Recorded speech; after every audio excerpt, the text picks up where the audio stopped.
So the DISC profile and DISC assessment is an awesome thing to use, an essential thing to use during the hiring process. And it's great after the team member is hired and integrated into your team for sure. It stands for D dominant for the lion, who's kind of big picture and blunt personality. I is for the otter, who's an influencer, who's enthusiastic and optimistic.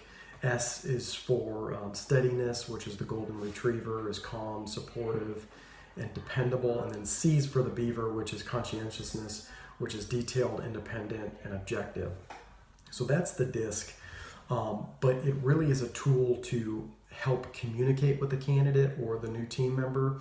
And it's an insight on how they respond to conflict, stress, solve problems, and communicate. And so use the DISC at some point in the interview process, somewhere early on, so you can start to look at their assessment and figure out how they're going to fit into the new role, and are they going to make a good fit for the new role. We've got a free resource to take the DISC. If you need that, let us know, rather than paying $50 each time a candidate goes through it.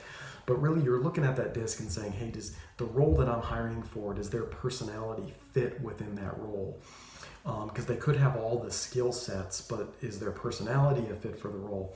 And sometimes, for instance, if it's a real high level leadership position, you might benefit from hiring a higher D in the DISC, versus if it's a technical or an engineering position with a lot of detail, you might benefit from hiring a higher C. And just because a personality, the DISC profile, doesn't perfectly align with the position, doesn't mean you shouldn't hire them. It just means you need to ask more probing questions. So if they're a higher D going into a position with a lot of detail, ask those questions to the candidates and make sure they're comfortable with going into a position like that.